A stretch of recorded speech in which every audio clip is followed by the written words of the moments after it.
매일 오전 11시 강한 녀석들이 옵니다. 안녕하세요. 권미란입니다. 경기 침체 프라이싱에다 신용, 재정, 금융위기 가능성까지 시장에 가격 반영되고 있는 상황입니다. 유럽에서는 전기와 천연가스의 의존도가 높은 공장들이 멈춰서고 있다는 소식도 나오고 있는데요. 전기, 가스 같은 인프라의 비용이 치솟고 있기 때문입니다. 올 겨울에 유럽이 각국 보릿고개를 잘 넘어설 수 있게 될 것인가 주목되고 있습니다. 블룸버그는 유럽 경제가 1년 내 경기 침체에 빠질 가능성을 80%로 보는 여론조사를 싣기도 했고요. 또 블룸버그는 아시아 외환 위기가 재발할 수도 있다는 가능성까지 내다보고 있습니다. 금융위기는 유동성 부족, 시스템 붕괴로 인해서 달러 경색이 나타날 때 나오는 현상인데 지금은 고물가 고금리 상황에서 연준이 고강도 긴축을 하게 되자 강달러가 크게 치솟게 되면서 그 위기감, 우려감들이 나오고 있는 국면이라고 보실 수가 있는데요. 킹달러와 여타 국가의 환율의 급락, 이게 바로 문제입니다. 연준이 고강도 긴축을 하게 되면서 자국의 통화 가치가 계속해서 급락하게 되자 이 금리를 올릴 수밖에 없는 상황에 빠진 각 국가들, 각국이 경쟁적으로 올리는 금리, 여기에 환율 시장의 변동성, 이에 따라서 과연 여기서 위기가 발생할 것인가가 주목되고 있는 상황이고요. 그 위기감이 지금 시장에 반영이 되고 있는 겁니다. 연준의 고강도 긴축, 위기가 와야 멈추게 될까요? 그 전에 물가가 통제되게 될까요? 타이밍 싸움이 될 것 같습니다. 오늘 세 분 만나보시죠. 안녕하십니까? 안녕하세요. 네, 화요일장의 강한 녀석들의 코멘트 지금 보겠습니다. 신상원 전문가 진짜의 길 그리고 아니 길. 신기수 전문가 달러 브레이크 기다리자. 이정우 전문가 참고 견뎌야 할 때. 오늘도 신상원 전문가 코멘트부터 볼까요? 궁금증을 자아냅니다. 진짜의 길 그리고 아니 길. 마치 기도하는 마음으로 이 코멘트를 쓰시지 않았을까 싶은 생각도 들고요. 어떤 내용일까요? 네, 맞습니다. 교회는 다니지 않지만 그리고 서두에 앵커님께서 말씀하신 내용 중에 이제 뭐 비슷한 게 있는데 지금 강달러 그리고 뭐 각국의 금리를 올리고 뭐 달러 말고도 또 이제 문제가 좀 되는 게 이제 뭐 파운드화라든가 뭐 유럽 관련해서 또 그리고 동남아 화폐 가치가 또 떨어지고 이런 다양한 어려움들이 있는데 일단은 뭐 외부 정세도 뭐 그렇지만 일단 제일 먼저 우리가 지금 속해 있는 이 시장에 잘 버티기를 좀 바라는 게 우리들 모두의 마음이지 않습니까? 그래서 지금 보면은 한국은행에서 통화 스와프 얘기가 계속 나오고 있었는데 이게 다행인지 아닌지는 모르겠습니다만 통화 스와프를 현재는 필요 없다라는 말씀으로 이렇게 간단하게 이제 나왔는데 이론적으로는 한미 통화 스와프가 아직은 필요 없다 이렇게 말씀이 이제 하는 총재께서 나왔고 또 연준과도 의견이 좀 교환되고 있긴 하는데 뭐 연준에서도 뭐 연준만의 기준이라는 이 스와프에 대한 기준이 있는데 지금 우리 시장에서는 아직 그 정도까지는 아니다. 그리고 우리 시장이 예전에 IMF하고는 좀 다르다. 또 그 다음에 벌어졌던 금융위기하고도 다르다. 그게 이제 진짜 해길 바라는 마음이 있습니다. 그렇다면 뭐 우리 시장은 아직은 견조하다는 말씀이 되는 거니까 그런 말씀들, 그런 정책들이 진짜이길 바라는 거고요. 그리고 아니길 바라는 거는 당연히 좀 전에 말씀드린 이 강달러로 불거지는 아시아 그리고 뭐 동남아 이런 쪽 금융 위기설이 좀 돌고 있습니다. 또 하필 거기에 우리나라도 살짝 또 끼어 있더라고요. 뭐 태국이라든가 우리나라라든가 그리고 다른 동남아 국가들이 있는데 그런 금융 위기설들에 우리가 속하지 않기를 그런 위기설들이 아니기를 바라는 마음에서 이렇게 제목을 좀 잡아봤고요. 또 지금 시장에서는 저는 뭐 시황적인 부분이나 이런 것보다도 지난주에 이어서 좀 더 여러분들께 조금 더 버텨보는 심리적인 측면에서 말씀을 드려보겠습니다. 자, 지금은 의미 없는 예측은 뭐 굳이 필요가 없다고 저는 말씀을 드릴 수가 있어요. 지금 환율이 1,400을 이제 넘어가니까 1,500도 넘어서 2,000까지 제시하는 그런 의견들이 나오고 있습니다. 비관론자들 그리고 뭐 이렇게 좀 안 좋게 말하는 사람들이 지금은 가장 열을 올리고 그런 게 뉴스의 헤드라인을 장식하면서 우리 심리를 좀 건드리고 있는데 또 지수도 마찬가지입니다. 2276이 깨지니까 네, 뭐 붕괴, 2300 붕괴 뭐 이러는데 2,500부터 계속 그 100단위가 깨질 때마다 붕괴합니다. 예, 진짜 또 깨지면 왜 그렇게 붕괴를 강조하는지 그런 거에 너무 휘둘리지 마시라는 말씀. 그리고 지금 하락장이라는 걸 항상 말씀을 드렸었습니다. 그러니까 지금 하락할 때는 의미가 없는 예측보다는 관망을 하고 분석을 하고 그다음에 저점을 잡고 다시 반등할 때 그때를 위해서 준비할 때라는 말씀을 항상 제가 강조를 드리고 있습니다.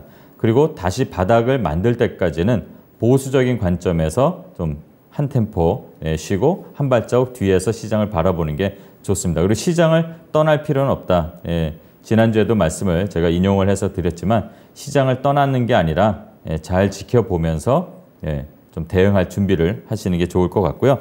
또 이런 시장에서 갑자기 확 빠져서 개파락으로 됐을 때 상승이 먼저, 반등이 먼저 나오는 종목들 위주로 한번 선별적인 관심을 가질 필요가 있는데 좀 눈에 띄는 거는 최근에는 뭐 태조 이방원도 좀 잠잠하고 그런데 지금 리오프닝 관련해서 그런 종목들을 좀 살펴볼 필요가 좀 있다는 거는 계속 말씀을 드립니다. 일본에 이어서 홍콩도 격리가 면제되고 지금 또 마카오에서도 또 이제 외국인 관광객들 받겠다 하면서 카지노들이 오르고 있는데 리오프닝 관심을 좀 갖고 거기에 이제 연관된 뭐 호텔 신라라든가 파라다이스, 화장품 관련 종목들 이런 것들부터 먼저 반등이 나오면 좀 선별적으로 대응할 준비를 하는 거. 그러면서 이제 이 하락장에서 계좌를 뭐 2배, 3배 늘리고 이런 건 아니잖아요. 지금은 내 계좌의 손실을 조금이라도 줄일 수 있는 그런 대응을 준비하는 시기가 우리 개인 투자자들에게는 더 유효하다고 보고 있습니다. 네. 화장품주 가운데서는 탑픽이 있으실까요? 지금 혼자 이렇게 가는 건 없는 것 같고요. 한국 화장품이 제일 먼저 반응이 나왔는데 이츠한불이나 한국 화장품 그리고 코리아나 이 세 종목이 실적과는 상관없이 이슈로 좀 빨리 움직이는 것 같습니다. 그 세 종목들을 좀 번갈아 가면서 보면 되는 거고 또 추가로 더 말씀을 드리자면 금리가 올라가니까 이건 좀 당장에 떨어뜨릴 그런 건 없는 것 같습니다. 당연히 1년, 2년 가니까 뭐 금리 수혜를 받는 종목들도 한번 살펴보는 것도 좋을 것 같습니다. 네, 알겠습니다. 화장품주가 투자가 쉽지가 않죠. 경쟁도 심화되고 있고, 그리고 우리가 뭐 막연히 뭐 성장만 바라볼 수 있는 시장이 확실히 확보된 것도 아니고, 그리고 트렌드 자체가 나노화되어 있다고 합니다. 각자 세분화되어서 유행을 하고 있기 때문에 뭘 하나 잡기가 어려운데 이슈에 따라서 가볍게 움직이는 쪽을 보자라는 의견을 주셨고요. 더불어서 금리 인상의 수혜주도 지금 주목할 때라는 의견을 제시했습니다. 자, 지금 시장, 뭐 위기는 10년마다 한 번씩 온다고들 하는데 코로나 팬데믹이 위기였죠. 그런데 다시 2년 만에 또 이런 위기감이 시장에 감돌고 있습니다. 산이 높으면 골이 깊다고 하더니 정말 지금 시장이 그렇지 않나라는 생각이 들고요. 다시 한번 좀 위기감, 그리고 각자 도생 시대에 어려움에 빠져 있는 전 세계입니다. 그런데 지금 주식에서 도망치기보다는 그래도 주식에 더 관심을 가져야 된다라는 점에 대해서는 확신 있게 말씀해 주실 수 있으신 거죠?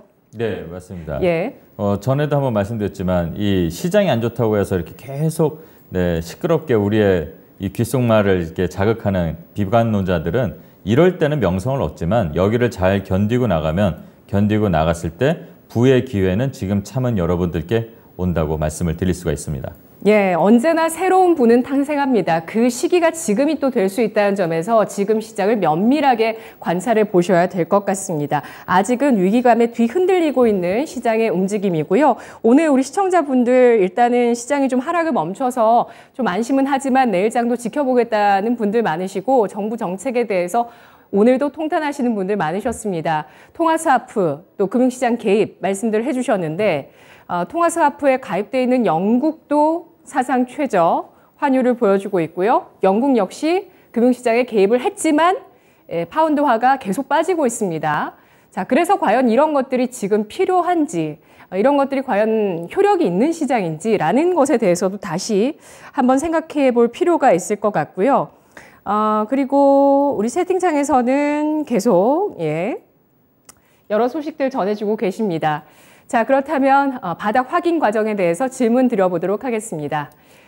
주식시장의 바닥 2220포인트 부근이라고 보시면 초록불, 2000포인트 부근이라고 보시면 빨간불 주시기 바랍니다.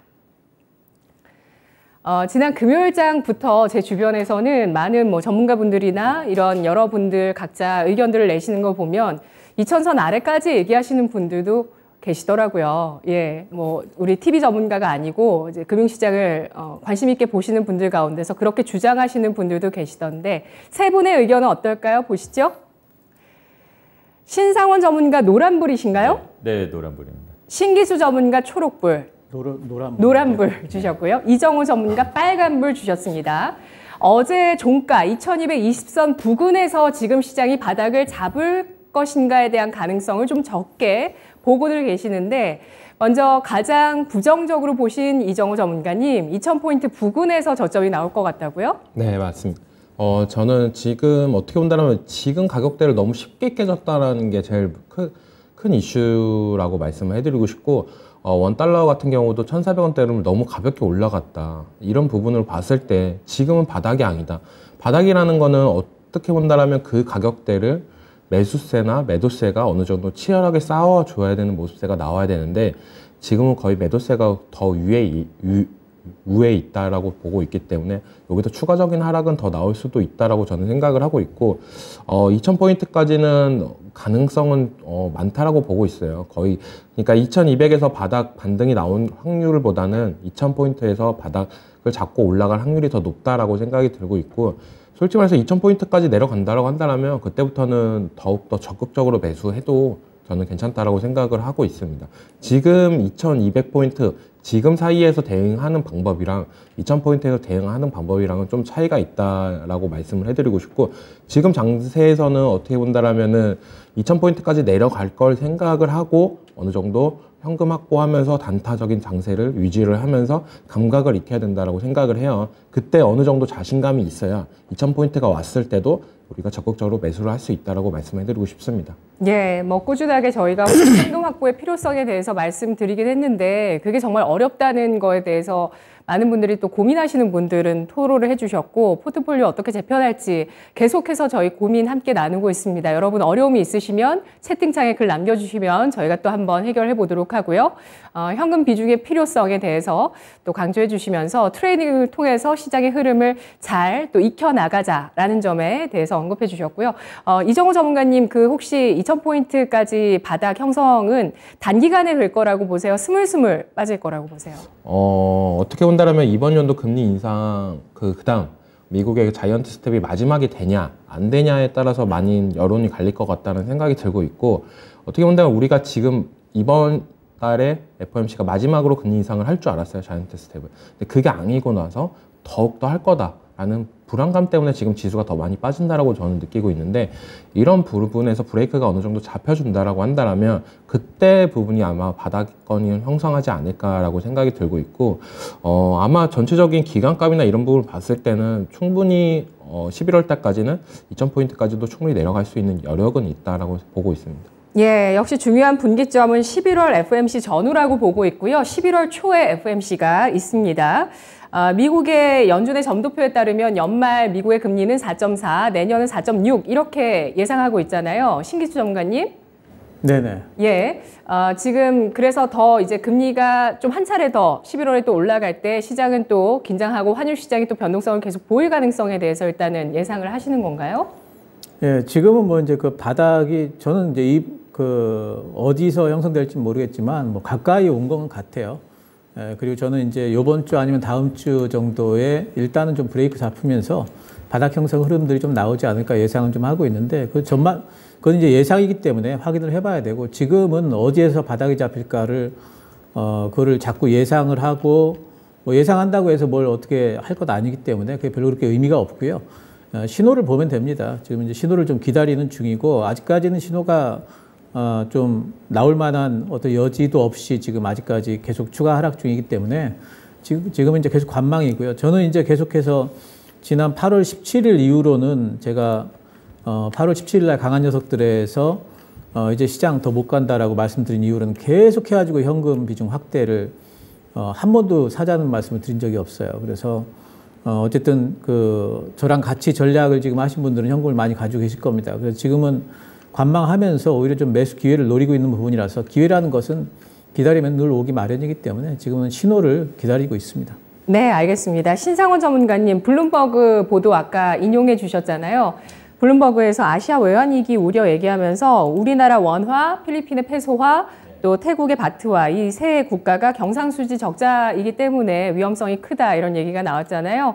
그런데 2220에서 2000포인트 설정해 드렸더니 노란불 주셨어요. 외환위기는 안 온다고 보시는 거죠? 안 오길 바라야 되는 거고 올 가능성은 없지는 않죠. 근데 가능성이 적을 뿐인 건데 제가 노란불을 드린 이유는 2000을 깨질 수도 있다는 생각은 숫자로 보면 할 수 있는데 지금 환율도 생각을 해보면 우리 주가가 2100 정도를 갔을 때 환율이 1400원을 유지하면 그거는 이미 1900이나 마찬가지의 효과가 저는 있다고 보거든요. 지금도 마찬가지로 2200이 아니라 상당히 이거 환율 때문에 우리 시장이 상당히 저평가되어 있는 구간이라고 보기 때문이고 그래서 이제 노란불을 이제 숫자를 어디를 고를 수가 없었기 때문에 그렇게 말씀드렸는데 외환위기가 올 정도의 그 규모는 아닌 것 같습니다. 외환 보유고 자체도 그래도 4천억 달러, 4,500달러 이렇게 그 정도 되는 걸로 얼마 전까지 그 기사를 보면 알 수 있고 또 영국보다도 우리가 아마 더 많지 않을까 그런 생각, 우리보다 또 다른 데서 먼저 오지 않을까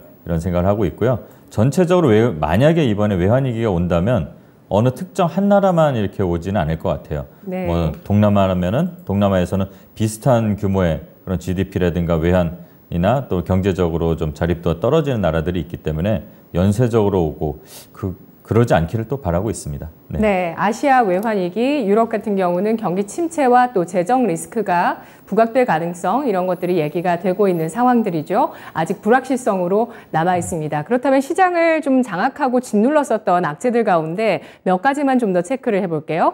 코로나는 끝났다, 초록불.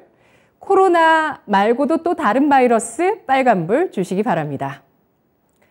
이제 코로나는 끝났다. 아까 리오프닝 주에 대한 관심 신상원 전문가 말씀해 주셨잖아요. 이번 주부터 야외에서 마스크 안 쓰시니까 시원하시죠? 그래도 불안해서 또 쓰시는 분들 또 많이 계시더라고요. 저도 습관처럼 쓰고 나왔는데 세 분 의견 보시죠. 신상원 전문가 노란불 주셨어요. 네, 노란불. 그러니까 끝난 건 아니지만 동행을 하는 거라고 저는 보고 있고 대신 이 코로나가 우리가 이 시장은 뭐 좀 이 시장 참여자들 전문가들은 예측하는 걸 좋아하는데 예측을 못한 게 이 코로나였잖아요. 근데 코로나 덕분에 대신 예측을 할 수 있게 준비를 할 수 있게 이 환경이 변했다고 봅니다. 그리고 어떤 바이러스가 오더라도 어느 정도 대비가 이번에는 될 것 같고 또 지금 코로나는 일단 끝나긴 끝나가는 거지만 동행을 하면서 가기 때문에 정확하게 표현을 해드릴 수가 없어서 저는 네. 노란불을 택했습니다. 알겠습니다. 코로나는 이제 우리와 함께 간다. 그리고 나머지 두 분은 코로나는 끝났다라는 의견입니다. 물가 잠깐 체크할게요. 자, 물가 관련해서 수요, 공급, 유동성 세 가지 변수가 중요했죠. 유동성은 긴축으로 회수되고 있고 그리고 수요 같은 경우 침체에 대한 이야기가 나오니까 역시 고삐가 꽉 쥐어졌습니다. 공급 사이드를 보겠습니다. 코로나 이야기했고요. 전쟁 이야기해 보겠습니다. 전쟁은 끝났다고 보시면 초록불, 전쟁 더 확전될 것이다. 빨간불 주시기 바랍니다. 러시아가 제2차 세계대전 이후에 군사 동원령을 처음으로 발령하면서 러시아 내에서도 러시아 엑소더스가 나오고 있습니다. 러시아를 빠져나오는 그런 사람들 그리고 또 징집되어서 거기서 이제 총기 난사를 통해서 또 많은 또 희생자가 나오는 소식도 있었고요. 그리고 중국과 인도가 한 발을 뺐습니다. 그래서 중국에서는 일단 당분간은 대만을 치지 않을 것 같다 이런 얘기들도 나오는데요. 세 분 의견 보시죠. 이정호 전문가는 빨간불, 신상훈 전문가 빨간불, 신기수 전문가는 전쟁 끝났다고 봐야 된다. 초록불 의견 주셨네요. 짧게 신기수 전문가님. 네, 전쟁이 끝났다라는 의미가 이제 실제로 전쟁이 끝났다라는 의미라기보다 저는 이제 우크라이나 전쟁이 주식시장에 미친 영향력이 이제는 많이 완화돼서 거의 없다. 왜냐하면 곡물가 빠지고 유가 빠지고 다 빠지고 있기 때문에 러시아의 동원령 발동되는데도 불구하고 발동되고 이후에도 지금 유가 빠지고 지금 뭐 곡물가 빠지고 다 빠지거든요. 그래서 영향력이 이제는 없다라는 측면에서 초록불 드렸고요. 전쟁이야 뭐 계속 되겠죠. 네, 전쟁은 계속될 수 있다. 마그마님께서도 국지적인 전쟁은 곳곳에서 이어지겠죠. 의견 주셨는데요. 이정우 전문가님 짧게 의견 주시죠. 전쟁 계속된다, 확전된다는 의견 주셨네요. 네. 푸틴의 의지가 계속적으로 나타나고 있다라는 게 저는 가장 크다라고 생각을 하고 전쟁은 계속적으로 갈 수도 있다라고 생각을 해요. 어차피 원래는 겨울 되기 전에 끝날 거라고 생각을 했는데 이렇게 강경하게 나간다라고 한다면 러시아는 또 이번 겨울에 또 막대한 이익을 또 벌 수도 있다. 그것 때문에 전쟁을 더 길게 하지 않나라고 생각이 들고 있습니다. 네, 과연 물가지표 어떻게 나올 것인지 물가에 영향을 주는 전쟁 리스크, 지정학적 리스크도 체크를 해봤습니다. 다음 코멘트 보시죠. 두 번째 코멘트는 신기수 전문가 달러 브레이크를 기다리자. 지금 제일 핵심 변수가 달러 인덱스라고 보시는 거죠? 예, 지금 이제 뭐 달러가 제일 이제 그 전체 금융 시장을 지금 이제 흔들고 있는 부분이고. 지금 한 시장 내에서의 변동성이 이제 주식시장에 영향을 많이 미치는 이제 그런 부분들이 되기 때문에 지금 달러를 이제 봐야 되겠고, 달러가 랠리가 이제 너무 이제 폭등해서 이제 올라가고 있기 때문에, 이제 모건 스탠리 쪽에서는 이제 달러 이렇게 올라가니까 S&P 500 기업의 수익이 한 10% 정도 지금 악영향을 미친다 이렇게 이제 얘기를 하고 있어요. 이제 근거는 뭐냐면은, 달러 인덱스가 1% 올라갈 때마다, 이익이 한 0.5%씩 준다고 그래요. 기업들 이익이 미국 내에서. 그러니까 올해 이제 달러 인덱스가 한 20% 올라갔거든요. 그러니까 올해 그냥 가만히 앉아 있었는데 미국 내 환율 때문에 지금 이제 수익이 한 10% 정도가 줄었는데 이게 아직 컨센에 반영이 안 됐다. 그 얘기는 뭐냐면 미국 내 기업들의 EPS 목표가 그 하향 조정이 또 있을 수 있다. 이제 이런 것들이 지금 대두가 있는 부분이죠. 그래서 주식시장이 이제 안 좋은 일을 이제 그런 데서 찾고 있는 것 같고요.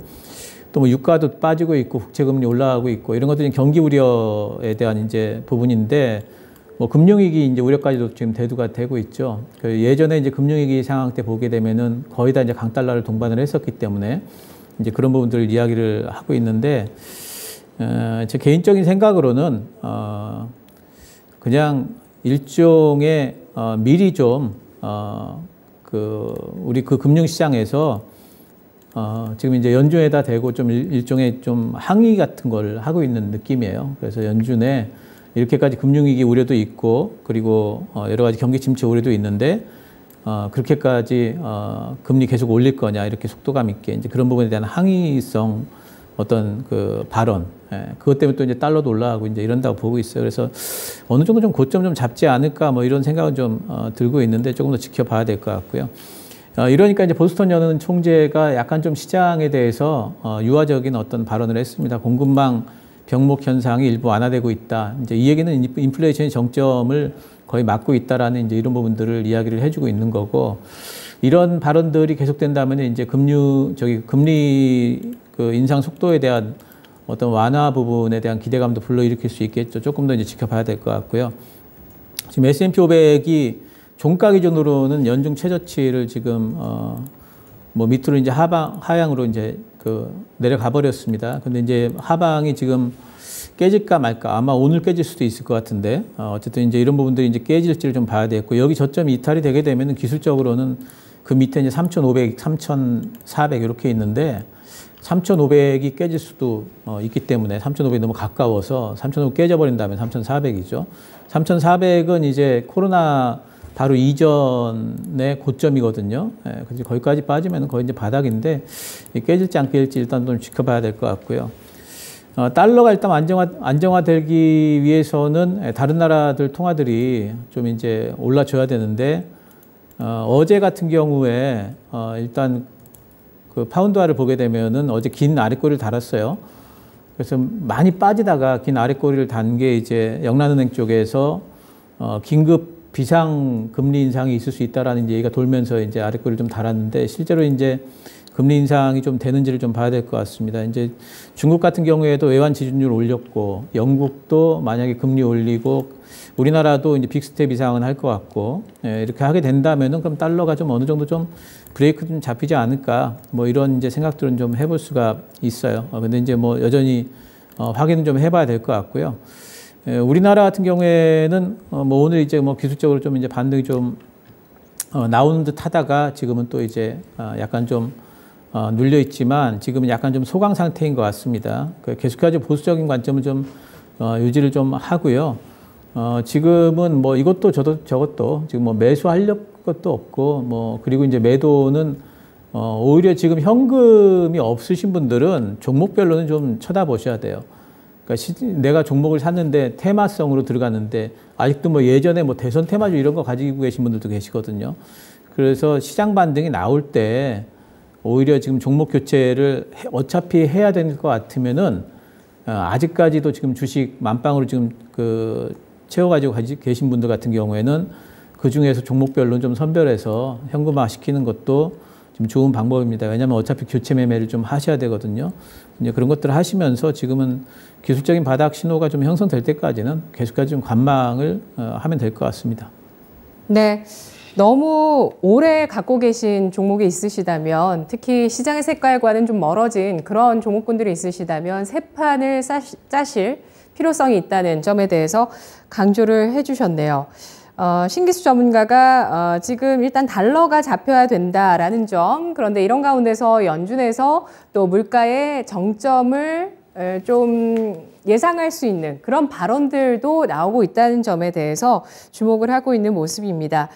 달러가 안정화돼야 될 것이고요. 그리고 또 시장의 우려감들이 어느 정도 좀 불식이 돼야 시장은 바닥을 잡을 것인데 그 전에도 조금 새 판을 짜기 위한 현금 확보에 대한 전략은 필요하다라는 의견을 제시해 주셨는데요.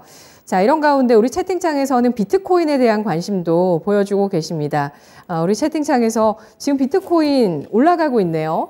예, 2% 지금 오름세 보여주더라고요. 저도 봤더니 달러를 빼고 각국 화폐 가치가 자꾸 떨어지는데 반대로 비트코인이 오르고 있습니다. 이거 어떻게 해석해야 될까요? 라고 질문 주셨는데요. 화폐 대안이 이제 비트코인이 되는 건지요? 라는 질문에 대해서 답변 주실 분 있으실까요? 비트코인이요? 네. 제가 답변 드릴게요. 네, 비트코인이 요즘 움직이는 흐름은 약간 이렇게 보시면 돼요. 나스닥이랑 거의 비슷하게 간다. 미증시랑 많이 비슷하게 간다라고 보시면 되고, 비트코인이 이렇게 상승세가 나오는 거는 나스닥 선물 지수가 지금 어느 정도 반등세가 나오고 있기 때문에 그 여파로 같이 올라가고 있다라고 보시면 됩니다. 네, 나스닥의 영향으로 동조화되고 있다는 해석을 해주셨고요. 달러와의 경쟁은 아니다. 네, 아직 아닙니다. 아니라고 본다라는 의견입니다. 그리고 또 앞산솔님께서 푸틴이 그냥 물러서면 끝입니다. 그런데 뭔가 성과가 있어야 될 텐데 성과도 없고 푸틴 입장에서 또 지금 그 전쟁의 중재자 역할을 하는 사람도 없다는 점에 대해서 지적을 해주셨네요. 세 분께 질문 드리겠습니다. 아무래도 달러는 지금 연준의 고강도 긴축 의지와 연동되어서 움직이는데요.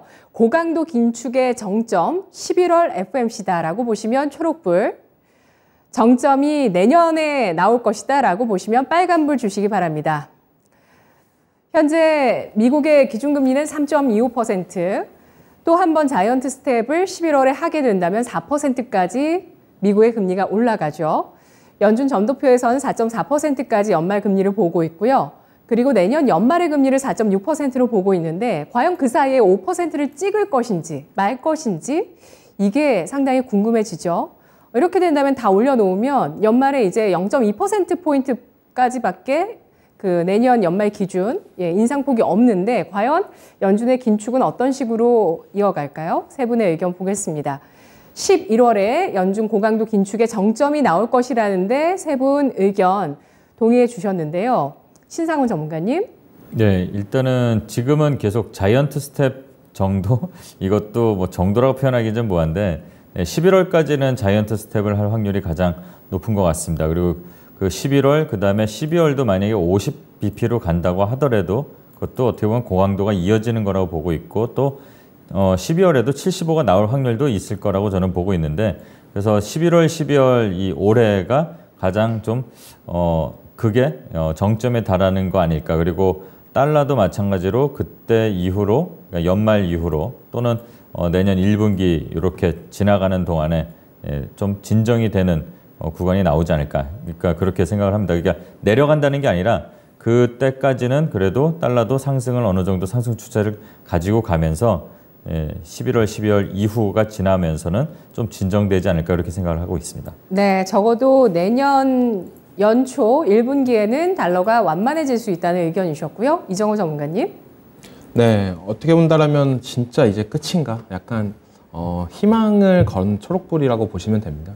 네, 이제는 금리 인상도 어느 정도 이제 조금 주춤해져야 시장의 안정성이 생긴다라고 보고 있는데 그런 부분이 없으니까 시장은 더 출렁이고 변동성이 생긴다고 보고 있고 11월 달에 아마 자이언트 스텝을 한다라고 한다라면 이제는 추가적인 금리 인상이나 이런 부분은 좀 더 안정화되지 않을까 약간 그때부터는 기간값을 더 기다리지 않을까라고 생각이 들고 있습니다. 네. 신기수 전문가님, 물가 긴축이 잡히면 시장에서 좀 누그러지면 그 다음에는 침체 이슈가 계속될까요? 예, 지금부터는 침체 이슈들이 이제 슬슬 시장에서 지금 이제 부각이 되고 있고 아마 지금 이제 유가가 또 한 차례 한 단계 더 빠져버렸고 지금 원자재 값들이 빠지고 있고 곡물가도 빠지고 있기 때문에 11월 달에 자이언트 스텝을 하고 난 이후에는 이제 연준도 뭐 그 이후에 계속 자이언트 스텝을 하지는 못할 것 같아요. 그래서 이제 금리 인상 속도는 폭은 이제 아마 고점이 나올 것 같고 그리고 그때 11월 달에 0.75하고 0.25하고 그러면은 이제 4.0인가요? 연말 금리가? 4.0 이상, 4.25, 4.0 그 정도 가면은 이제 연준도 한번 좀 지켜볼 만 할 거예요. 인플레이션에 관련해 가지고. 그리고 그때쯤 가게 되면은 자이언트 스텝 한 번 더 하게 되면은 아마도 이제 시장에서 여러 가지 이제 우려감들이 나올 텐데 특히나 이제 그 주택 부분에 있어가지고 모기지론 관련해가지고 얘기가 또 나올 겁니다. 지금 금융위기 관련해가지고 나오는 미국 내에서의 제일 큰 위험은 지금 미국 쪽도 이제 그 주담대 대출 부분이거든요. 대출 금리 지금 엄청나게 올라가겠죠. 지금 국채 금리가 올라가기 때문에. 예, 그래서 그런 부실채권 문제 여러 가지 것들 이제 대두가 될 거기 때문에 연준도 부담을 느낄 수밖에 없을 거고 저는 11월 달에 어쨌든 금리 인상 폭은 고점이 나오면서 그리고 어느 정도 좀 이제 12월 달까지 0.25 한 이후에 좀 지켜보지 않을까 이런 생각을 갖고 있습니다. 예, 알겠습니다. 앞으로 지켜볼 변수, 미국의 주택시장, 또 유럽의 재정, 아시아 외환 부족 사태가 있을지 여부 등등입니다. 마지막 코멘트 보시죠. 이정우 전문가입니다. 참고 견뎌야 할 때 인내심이 많은 편이세요? 저요? 네. 인내심이 많은 편은 아니고 잘 까먹는 편입니다. 잘 까먹는 편인데 지금 시장은 어떻게 본다라면 되게 힘든 경우다라고 생각이 들어요. 참고 견뎌야 할 때 어떻게 본다면 저는 한 주의 시작을 화요일로 방송에서 말씀해 드리는데 지금 이 말을 꼭 해드리고 싶어서 정했고요. 월요일날 코스닥이 마이너스 5%, 코스피는 약 3%대 급락이 발생했어요. 우리가 어떻게 본다면 다들 이 정도 하락까지 나와야 돼 했는데 나왔습니다.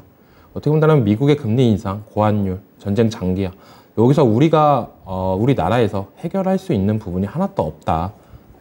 하나도 없다. 이런 부분이 제일 크다라고 저는 느껴요.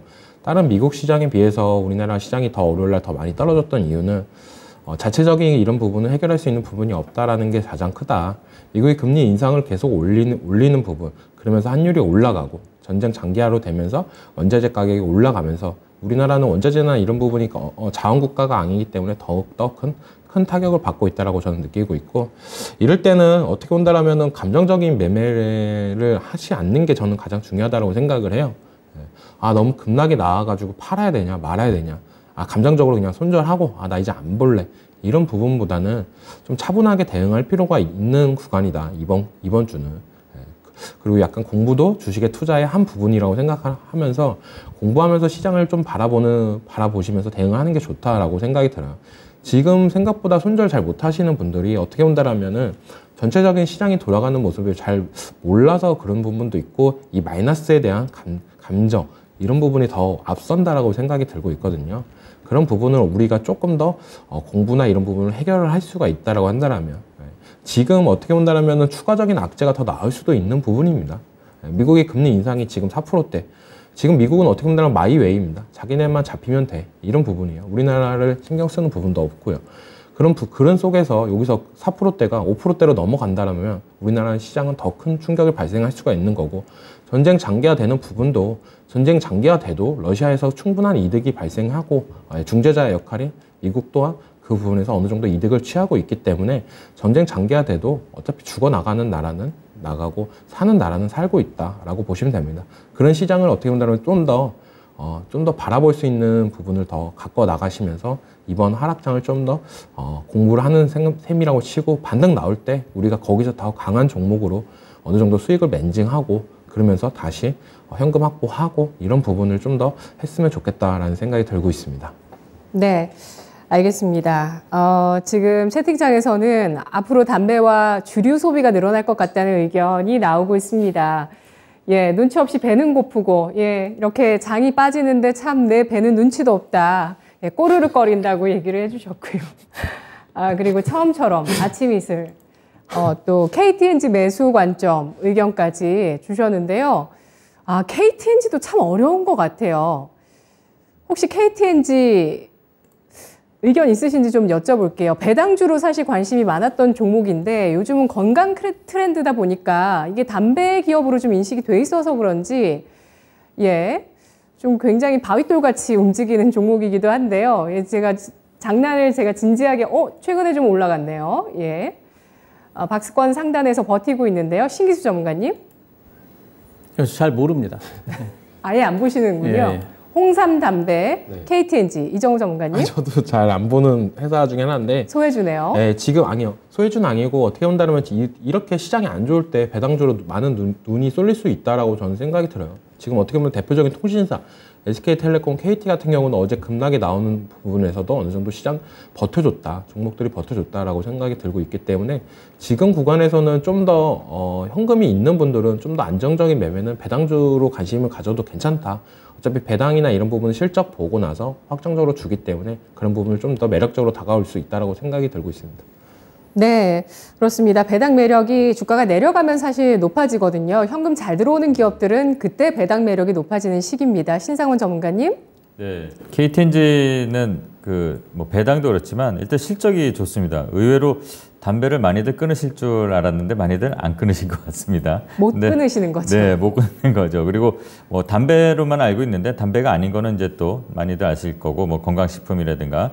네, 지금 같은 시장에서는 아마 조금 어느 정도는 각광을 받을 수 있을 것 같아요. 그게 지금 주가 그래프로도 좀 나타나고 있고, 네, 투자하는데 큰 무리는 없을 것 같습니다. KTNG 같은 경우는.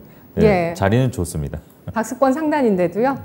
이게 박스권 상단이긴 하지만 이게 가볍게 움직이는 종목이 아니기 때문에 이거를 지금 주봉 상태로 살펴보면 아직 그러니까 시장 상황 상관없이 주봉 상태로 보면 갈 길이 꽤 멀어 보입니다. 그러니까 더 갈 수 있는 여지는 있고 또 리스크는 대신 적습니다.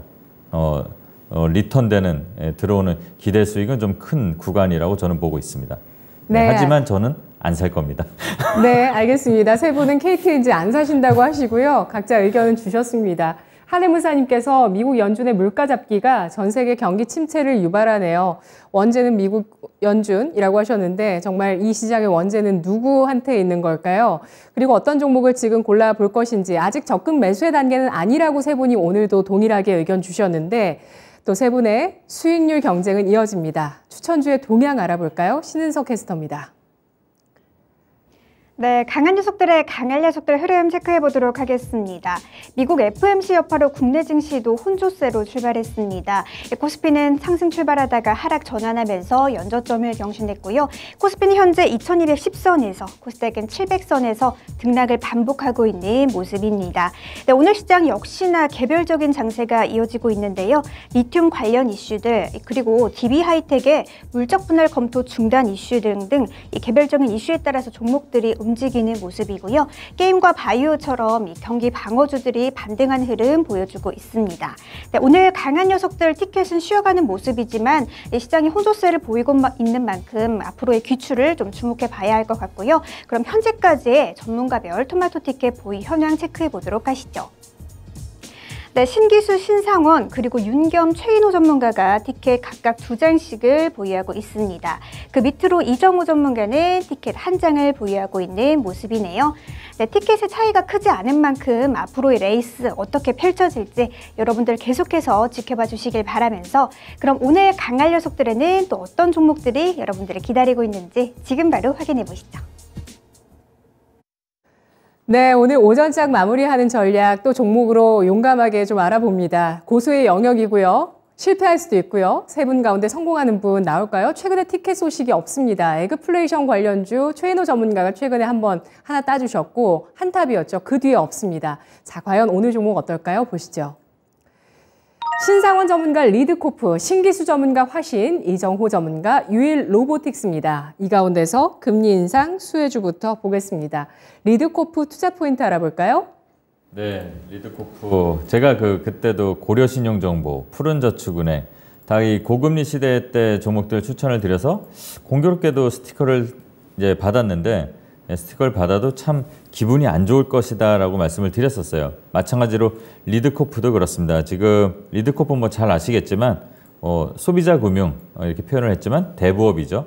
그리고 뭐 석유 판매 이 회사가 이 대부업도 하지만 고속도로 휴게소 사업을 합니다. 그러니까 고속도로에 보면은 주유소들이 좀 있기 때문에 그런 역할도 좀 하는 것 같고 또 재밌게 표현을 하자면 고속도로 휴게소도 리오프닝에 들어갑니다. 우리가 이제 마스크를 벗고 여행도 좀 많이 다니니까 휴게소에서도 이제 사람들이 좀 많이 늘어난다고 해요. 그리고 이게 거의 뭐 현금 장사라는 얘기가 돌 정도로 좀 수익성이 괜찮더라고요.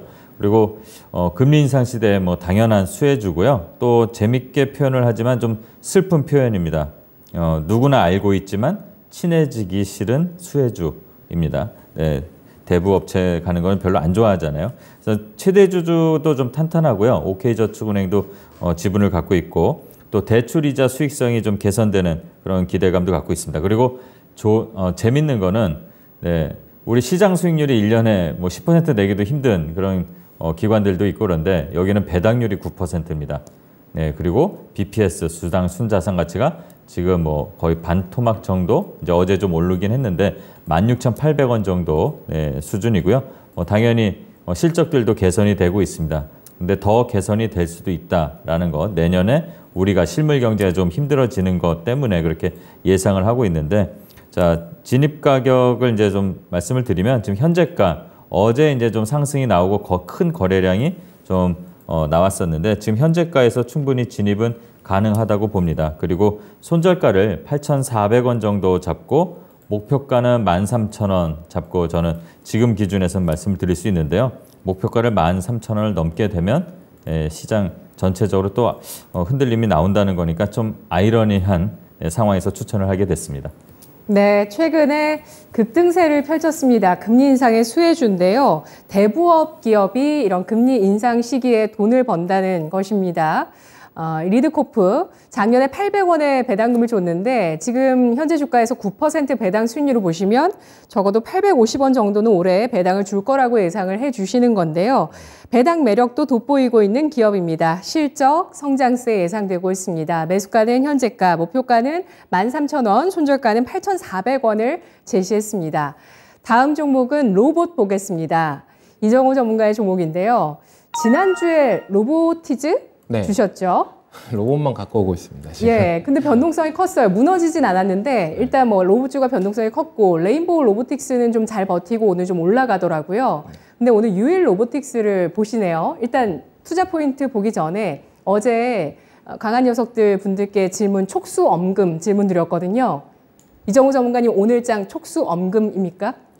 의미 모르시면 제가 설명드릴게요. 매수를 해야 되냐 말아야 되냐? 매수를 절대 안 해야 되는 장이라고 보세요? 저는 매수는 얼마만큼 하냐가 제일 중요하다고 생각을 해요. 비중을 얼마만큼 태우냐, 약간 이런 부분이 제일 중요하다고 생각을 하고 이 로봇 관련주는 오늘 장에도 들어갈 수 있는 종목이다 라고 말씀을 해드리고 싶어요. 왜냐면 일정이 이젠 슬슬 와가고 있다. 지금 어떻게 본다라면은 로봇 관련주들이 가장 좀 안 좋은 시장에서도 좀 버텨주는 느낌이 테슬라 AI 데이가 가장 크다라고 보는데 이제 거의 시간이 다 와가고 있다. 여기서 어떤 임팩트가 나오는 거에 따라서 로봇 관련주들의 어느 정도 승패는 결정되겠지만 그래도 저는 계속적으로 로봇 관련주들은 계속적으로 보유해도 괜찮다. 이번 연도까지는 그렇게 생각이 들고 있습니다. 기업들이 실적이 이번 연도 어느 정도 탄탄하게 나오는 회사들도 있어요. 저는 그렇게 보는데 이 실적이 계속적으로 갈까요? 내년 되면 경기 침체나 이런 부분이 더 된다면 지금 인건비에서 이런 부분을 해결할 수 있는 부분은 로봇밖에 없다라고 보고 있고 그래가지고 로봇을 제일 안 좋은 시장에서도 갖고 오는 종목은 로봇밖에 없다라고 생각이 들어요. 이 유일 로보틱스 같은 경우에 생산 자동화 기반으로 매출 및 영업이익이 어느 정도 확보되는 회사입니다. 실적이 안 좋은 로봇 회사들도 많지만 이 유일 로보틱스는 실적이나 이런 부분 괜찮다. 그리고 직교 로봇, 다관절 로봇, 협동 로봇으로 제품 포트폴리오를 확장하고 있고 이때까지 계속적으로 거래했던 회사들이 많습니다. 1600개의 고객사들이 있는데 이런 부분에서 어느 정도 공정 자동화나 이런 부분에 이력을 갖고 있다는 게 저는 가장 큰 경험치가 많다는 게 가장 크다라고 말씀해드리고 싶고 10월 26일 29일까지 로봇월드에 참가하는 기업입니다. 여기서 어떤 제품을 나올지 이런 부분이 좀 더 관심사가 있다고 생각이 들고 21년도에 로봇월드에서 로봇 산업 부분 대통령 표창까지 수상을 하면서 기술력도 어느 정도 인정을 받았다고 저는 생각을 해요. 그래서 이 종목은 어떻게 본다면은 테슬라 AI 데이까지가 아니라 10월 달에 있는 로봇월드까지도 좀 더 기대해 볼 수 있다고 생각이 들고 있고 진입가는 오늘 같은 날에도 어느 정도 지켜주는 모습세가 있기 때문에 충분히 괜찮다라고 든 이유는 거래량이 떨어지면서 하락을 하고 있다. 거래량이 터지면서 하락을 하고 있다라고 한다면 좀 촉수 언검이다 라고 말씀을 해드리고 싶은데 지금 가격대면 어떻게 본다면 일전에 상한가 갔던 자리 그 자리에서 지켜줘야 되는 자리는 지켜주고 있고 손절 자리는 28,000원 자리로 이 자리가 깨진다라고 한다면 추가적인 하락은 더 나올 수도 있습니다. 그때는 이 부분에서 다시 잡는 게 괜찮다라고 말씀해드리고 싶고 목표가는 36,000원 전고점 부분까지도 충분히 노릴 수 있는 종목이다 라고 설명해드리고 싶습니다. 네, 알겠습니다. 유일 로보틱스입니다. 일단 10월에 또 일정이 예정이 돼 있네요. 로보월드라는 곳에 참여를 합니다. 그런데 9월 30일 AI데이입니다. 금요일이고요. 테슬라 AI데이에 로봇주의 차익 실현 매물이 나올지 여부에 대해서 시장 주목하고 있는데 오늘 화요일에 공략하는 로봇주가 나옵니다. 협동 로봇 등을 생산하고 있는 유일 로보티스 매수가는 현재가, 목표가는 36,000원, 손절가는 28,000원. 참고로 PR은 측정되지 않습니다. 왜냐? 올해 실적 아직까지는 소폭의 적자입니다. 지난해 실적 기준으로는 100배 넘는 PR을 가리키고 있습니다. 마지막으로 신기수 전문가의 종목 확인해 보겠습니다. 상대적으로 좀 가치주라고 볼 수 있는 화신입니다. PR이 낮죠? 예. 자동차 그 부품주고요. 주로 이제 샤시, 바디 이쪽에 하고 있습니다. 전기차용도 지금 현대차 쪽으로 들어가고 있기 때문에 그쪽에는 경량화 기술이 필요하거든요. 그런 부분에 이제 단가가 상당히 좀 상승하는 부분들이 있고 현대 기아차 쪽에 지금 전기차 생산이 지금 많아지면서 이 회사 실적도 늘어나고 있습니다. 이 회사 공장이 미국, 인도, 브라질, 중국 이렇게 있어요. 물론 이제 그 국내에도 있고요. 다 현대 기아 공장 부근에 위치합니다. 왜냐하면은 샤시나 바디 같은 거는 이 운반하려면은 물류 비용이 너무 엄청나서 그 공장 옆에다 바로 지어놓고 바로바로 갖다 줘야 돼요. 그러니까 이건 물류난에서는 상대적으로 좀 자유롭죠. 상반기 때 중국은 봉쇄했기 때문에 좀 안 좋고요. 나머지는 전부 다 매출이 다 상승했어요. 미국 쪽에 65%, 인도 52%, 제일 큰 곳에서 이렇게 많이 상승을 했습니다. 그거는 이제 현대차 쪽에 매출이 상승을 했기 때문에 이제 같이 좀 들어간 거고요. 또 현대기아에서 미국 공장 쪽에 SUV 출고가 지금 늘어나고 있습니다. 그래서 그런 부분에 대한 이제 증가 수혜를 좀 얻을 거고, 2분기 때 매출은 분기 최대 실적 달성을 했고요. 3분기 때도 3,900억, 2분기 때 그 4,025억 했는데 3분기 때 3,900억, 4분기 때 4,200억 이렇게 해가지고 올해 영업이익이 작년 대비해서 3배 정도 늘 걸로 보고 있고 PER 지금 4배 이하입니다. 어제도 빠졌기 때문에 그래서 이제 지금 상당히 좀 저평가 구간에 있다 보셔야 되겠습니다. 요즘에 이제 자동차 관련주들이 이제 많이 또 뭐 시장 타면서 또 빠지고 뭐 경기 침체가 오게 되면 자동차 수요 주는 거 아니냐 그러면 좀 빠진 부분이 있는데 근데 지금 이제 자동차 쪽을 본다면은 생산 어떤 그 차질이 완화가 되면서 실적이 느는 거하고 앞으로의 이제 경기 침체가 올 거에 대한 수요 부진이 올 거하고 그 두 가지를 현재 상황에서 저울질을 해본다면은 현재 상황에서는 압도적으로 생산 차질이 완화되면서 실적이 늘 거를 더 봐야 되는 구간이 맞고요. 지금은 이제 시장 때문에 빠졌지만 현대기아차도 반등이 나오면서 화신 같은 부품주들도 다 같이 반등이 나올 걸로 보고 있습니다. 매수 뭐 현재가 가능하겠고요. 목표가는 11,300원 어깨 부분입니다. 그리고 손절가는 조금 밑으로 잡았습니다. 시장 좀 흔들릴 거 대비해서 8,000원 잡도록 하겠습니다. 네, 화신 올해 실적, 영업이익이 지난해보다 200% 넘게 증가할 것으로 예상이 되고 있는 기업입니다. 현대, 기아, 자동차 미국 공장 SUV 출고 확대 수혜주라고 평가를 하고 있고요. 매수가는 현재가, 목표가는 11,300원, 손절가 8,000원 제시했습니다. 로봇 주세가 디스한 것 같은데 그렇진 않고요. 고밸류 이렇게 긴축 가해지는데도 인정받고 있잖아요. 그것은 이 로봇이 생산성을 혁신하는 아이템이라는 것을 일단 시장에서 현재 인정하고 있다는 것이라고 보시면 될 것 같습니다. 과연 UL 로보틱스의 시세 이어질까요? 레인보우 로보틱스는 PR 400배 넘습니다. 자, 마지막으로 공개 방송 일정 예정돼 있는데요. 신상원 전문가님. 네, 뭐 이런 주식시장에서 뭔 공개 방송에서 종목을 해, 뭐 이렇게 말씀들을 하시는데, 우리 야구 선수들 보면요, 부상을 당하고 뭐 스윙이 안 나올 때도 계속 야구공이 가는 걸 봅니다. 왜냐? 동체 시력을 유지해야 되고 내 폼을 유지해야 되니까. 자, 여러분들 시장을 떠나지 않더라도 시장을 봐야 됩니다. 그냥 오셔서 하소연을 해도 좋습니다. 함께 하겠습니다, 오늘. 예.